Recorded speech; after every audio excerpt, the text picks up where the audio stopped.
Sir, ಅಣ್ಣವರ ಮುಂದಿನ cinema ಜ್ವಾಲಾಮುಖಿ. ಈ ಜ್ವಾಲಾಮುಖಿ ಮತ್ತು ಧ್ರುವತಾರೆ ಎರಡನ್ನೂ ಅವಳಿ ಸಿನಿಮಾಗಳು ಅಂತ ಕರಿಬೋದು. ಎರಡು ಒಟ್ಟೊಟ್ಟಿಗೆ ಆದಂಥ ಸಿನಿಮಾ, ಎರಡು ವಿಜಯ ಶಾಸ್ತ್ರಿಯವರ ಕಾದಂಬರಿಯನ್ನು ಆಧರಿಸಿದ್ದು.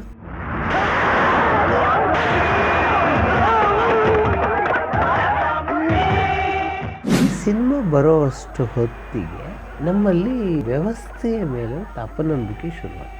ನ್ಯಾಯಾಲಯದಲ್ಲಿ ನ್ಯಾಯ ಸಿಕ್ಕುತ್ತೆ ಎನ್ನುವ ನಂಬಿಕೆ ಎಲ್ಲೋ ಒಂದು ಕಡೆ ಮುಕ್ಕಾಗೋದಕ್ಕೆ ಶುರುವಾಗಿದೆ. ಹಾಗಾಗಿ ಈ ಕಥೆಯಲ್ಲಿ ನಾವು ಒಂದು ಸಣ್ಣ ಬದಲಾವಣೆಯನ್ನು ಮಾಡಿಕೊಂಡ್ವಿ. ಅದರ ಉದ್ದೇಶ ಎಲ್ಲ ಅದೇ ಇದೆ.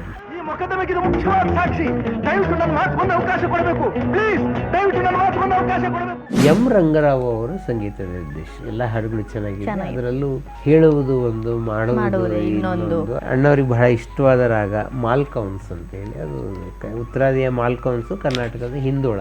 ಹೇಳುವುದು ಒಂದು, ಮಾಡುವುದು ಇನ್ನೊಂದು, ನಂಬುವುದು ಹೇಗೆ. ಇಡೀ ಸಿನಿಮಾ ಒಂದು ಭ್ರಷ್ಟಾಚಾರದ ವಿರುದ್ಧದ ಹೋರಾಟ. ಹಾಗಾಗಿ ಈ ಭ್ರಷ್ಟಾಚಾರದ ವಿರುದ್ಧದ ಹೋರಾಟದಲ್ಲಿ ಒಂದು ನೈತಿಕ ಪ್ರಜ್ಞೆ ಕೂಡ ಇರಬೇಕು. ಇದನ್ನು ತುಂಬಾ ಚೆನ್ನಾಗಿ ಮಾಡಿ. ಕೂಲಿ ತನ್ನ ಕಾಲು ಹೆಚ್ಚು, ಕೂಲಿ ಮಾಡೋ ನಿನ್ನ ನಾಲ್ಗೆ ಹೆಚ್ಚು ಅಂತಾರೆ.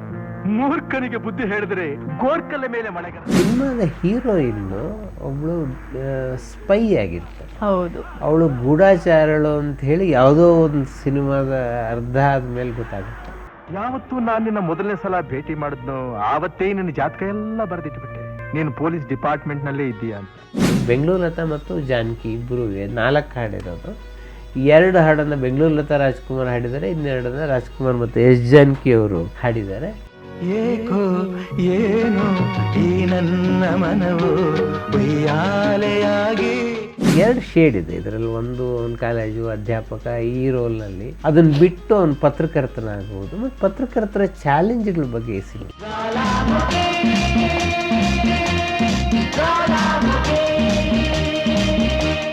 ಸರ್, ಅಣ್ಣವರ ಮುಂದಿನ ಸಿನಿಮಾ ಜ್ವಾಲಾಮುಖಿ. ಇವತ್ತಿನ ಸಿನಿಮಾಗಳು ಹೀರೋ ಎಂಟ್ರಿ ಆಗ್ತಿದ್ದಂಗೆ ಅಗ್ರೆಷನ್ನು, ಯಾರನ್ನೋ ಗುದ್ದುತ್ತಾನೆ, ಯಾರನ್ನೋ ಹೊಡಿತಾನೆ, ಏನದು ಬ್ಯಾಕ್ ಗ್ರೌಂಡ್ ದಡ ಮ್ಯೂಸಿಕ್ಕು, ಫೈಟ್ ಸೀನು, ಹೀರೋ ಎಂಟ್ರಿನೇ ಹಂಗೆ ಆಗ್ಬಿಟ್ಟಿದೆ. ಇಟ್ಸ್ ವೆರಿ ಕಾಮನ್ ಇವತ್ತಿನ ದಿನಮಾನಕ್ಕೆ. ಆದರೆ ಈ ಜ್ವಾಲಾಮುಖಿಯಲ್ಲಿ ಅಣ್ಣವರು ಒಬ್ಬ ಸಿಂಪಲ್ ಆಗಿರ್ತಾರೆ, ತುಂಬ ಶಾಂತ ಸ್ವಭಾವದವರು. ಅನ್ಯಾಯನ ನೋಡಿದ್ಮೇಲೆ ಸಿಡಿದೆದ್ದು ಜ್ವಾಲಾಮುಖಿ ಆಗ್ತಾರೆ. ಆ ರೀತಿ ಹೋಗುತ್ತೆ ಮೂವಿ, ಮುಂದುವರಿಯುತ್ತೆ. ಈ ಮೊಕದ್ದಮೆಗೆ ಮುಖ್ಯವಾದ ಸಾಕ್ಷಿ, ದಯವಿಟ್ಟು ನನ್ನ ಮಾತುಗೊಂದು ಅವಕಾಶ ಕೊಡಬೇಕು ಪ್ಲೀಸ್, ದಯವಿಟ್ಟು ನನ್ನ ಮಾತುಗೊಂದು ಅವಕಾಶ ಕೊಡಬೇಕು. ಇವತ್ತಿನ ಪ್ರಸ್ತುತತೆ ಒಳಗೆ ನೋಡೋದಾದ್ರೆ ಅದನ್ನ ಎಷ್ಟು ಸರಿಯಾಗಿ ಜೀವನ ಪಾಠವನ್ನು ಹೇಳುವಂಥ ಮೂವಿ. ಈ ಮೂವಿ ಬಗ್ಗೆ ಹೇಳೋದಾದ್ರೆ ಸರ್, ವಿಜಯ ಶಾಸ್ತ್ರಿಯವರ ಕಾದಂಬರಿಯನ್ನೇ ಆಧರಿಸಿದ್ದು. ಈ ಜ್ವಾಲಾಮುಖಿ ಮತ್ತು ಧ್ರುವತಾರೆ ಎರಡನ್ನೂ ಅವಳಿ ಸಿನಿಮಾಗಳು ಅಂತ ಕರಿಬೋದು. ಎರಡು ಒಟ್ಟೊಟ್ಟಿಗೆ ಆದಂಥ ಸಿನಿಮಾ, ಎರಡು ವಿಜಯ ಶಾಸ್ತ್ರಿಯವರ ಕಾದಂಬರಿಯನ್ನ ಆಧರಿಸಿದ್ದು. ಮೊದಲು ವಿಜಯ ಶಾಸ್ತ್ರಿಯವರ ಶಿವತಾಂಡವನ್ನ ಮಾಡಬೇಕು ಅಂತ ಹೇಳಿ ಅದು ತರಂಗದಲ್ಲಿ ಧಾರಾವಾಹಿಯಾಗಿ ಬಂತು. ನಾವೆಲ್ಲ ಇದು ಧಾರಾವಾಹಿಗೆ ಬರ್ತಾಗ ಓದ್ತಾ ಬೆಳೆದಂಥ ಪೀಳಿಗೆಯವರು. ಶಿವತಾಂಡವ ತರಂಗದಲ್ಲಿ ಧಾರಾವಾಹಿ ಹೇಗೆ ಬಂತು. ಶಿವತಾಂಡವ ಆದಮೇಲೆ ಅವರು ಜ್ವಾಲಾಮುಖಿಯನ್ನು ತಗೊಂಡ್ರು. ಜ್ವಾಲಾಮುಖಿ ಸುಧಾ ವಾರಪತ್ರಿಕೆಯಲ್ಲಿ ಧಾರಾವಾಹಿಯಾಗಿದೆ. ಆವಾಗಲೇ ಇದು ಮಯೂರ ಮಾಸಪತ್ರಿಕೆಯಲ್ಲಿ ಧ್ರುವತಾರೆ ಧಾರಾವಾಹಿಯಾಗಿ ಬಂತು. ಅಪರಂಜಿ ಅಂತ ಹೆಸರು, ಅದರ ಒರಿಜಿನಲ್ ಕಾದಂಬರಿ ಹೆಸರು. ಇದು ಜ್ವಾಲಾಮುಖಿ ಇತ್ತು. ನಾನು ಈ ಜ್ವಾಲಾಮುಖಿಯನ್ನು ಬಹಳ ರೆಗ್ಯುಲರ್ ಆಗಿ ಓದ್ತಾ ಇದ್ದೆ. ಅದು ಒಂದು ಕಂತಂತೂ ನಾವು ಊರಿಗೆ ಹೋಗಿದ್ವಿ, ಸುಧಾ ಸಿಕ್ಕಲಿಲ್ಲ ಅಂತ ಹೇಳಿ ಮನೆಗೆ ಬಂದು ಪೂರ್ತಿ ಓದಿ ಜ್ವಾಲಾಮುಖಿ ಪ್ರತಿ ಕಲ್ತಲ್ಲೂ ಓದಂತ.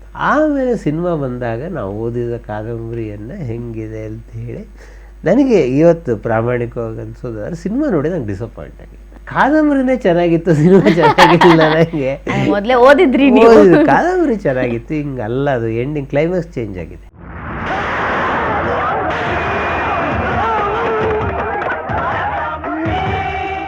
ಆಮೇಲೆ ಒಂದು ಕ್ಯಾರೆಕ್ಟರ್ ಇಲ್ಲ, ಅದರಲ್ಲಿ 2 ಹೀರೋಯಿನ್ ಜ್ವಾಲಾಮುಖಿಯಲ್ಲಿ. ಇದರಲ್ಲಿ ಹಂಗಿಲ್ಲ.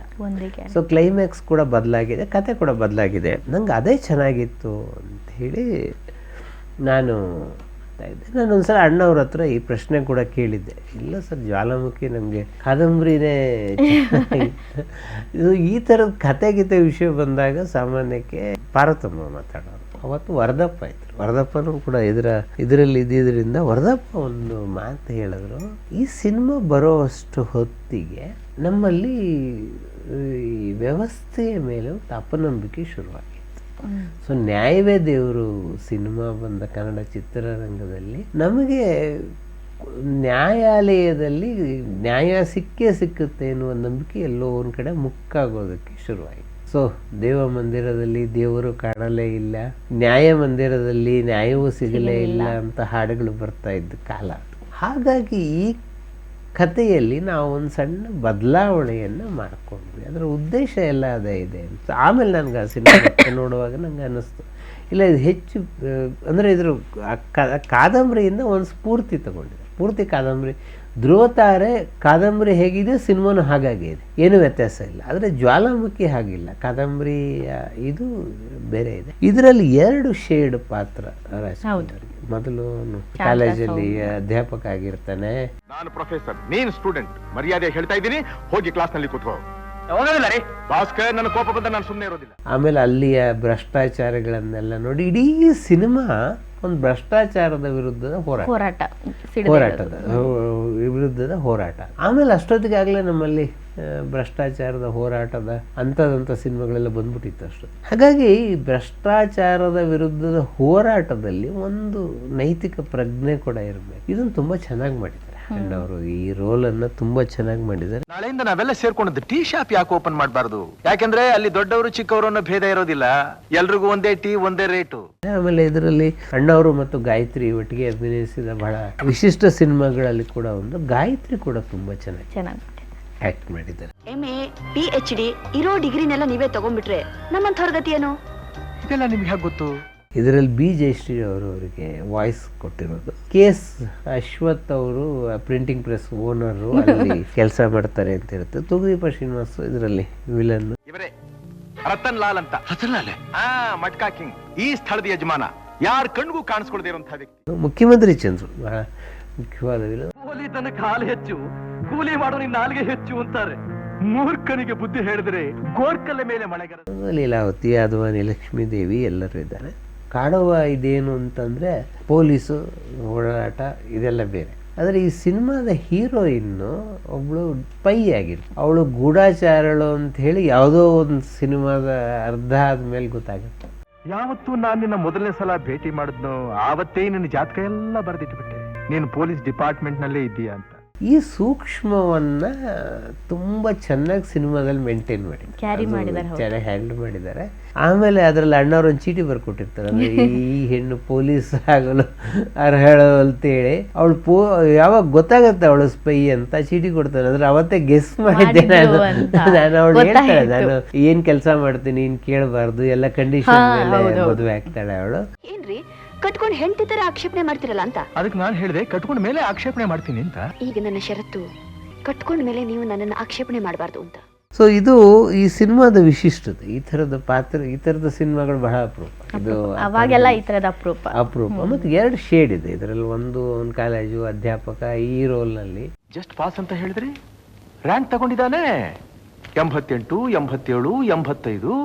ಅದನ್ನ ಬಿಟ್ಟು ಅವನು ಪತ್ರಕರ್ತನಾಗಬಹುದು. ಮತ್ತು ಪತ್ರಕರ್ತರ ಚಾಲೆಂಜ್ಗಳ ಬಗ್ಗೆ ಈ ಸಿನಿಮಾ ತೋರಿಸ್ತಾರೆ, ಮಾತಾಡುತ್ತೆ. ಇದು ಪತ್ರಿಕೋದ್ಯೋಗಿ ಒಂದು ದೊಡ್ಡ ಕೆಲಸ ಸಾಧಿಸ್ಬಿಟ್ರಿ. ಅಸೆಂಬ್ಲಿಯಲ್ಲಿ ವಿಷಯ ಚರ್ಚೆಗೆ ಬಂದು ಆ ಜಾಗ ಕೊಡ್ಕೂಡ್ದು ಅಂತ ತೀರ್ಮಾನಿಸ್ಬಿಟ್ರು. ಭಕ್ತವತ್ಸಲಂ ಅವರ ಕ್ಯಾಮ್ರಾ AVM ಮತ್ತು ವಾಹಿನಿ ಸ್ಟುಡಿಯೋದಲ್ಲಿ ಈ ಸಿನಿಮಾ ಚಿತ್ರೀಕರಣಗೊಳ್ತು. ಬಹಳ ಇಂಪಾರ್ಟೆಂಟ್ ಅಂದರೆ ಈಗ ದಸರಾ ಲೈಟಿಂಗ್ ಅಂತ ತುಂಬ ಕಡೆ ತೆಗೆದು ದಸರಾ ಲೈಟಿಂಗನ್ನು ಕವರ್ ಮಾಡಿದ ಫಸ್ಟು ಸಿನಿಮಾ ಇದ್ದಿದ್ದು. ಅಲಂಕಾರಗಳನ್ನು ಇದು ತುಂಬ ಚೆನ್ನಾಗಿ ತೆಗೆದಿದ್ದಾರೆ ಈ ಸಿನಿಮಾದಲ್ಲಿ.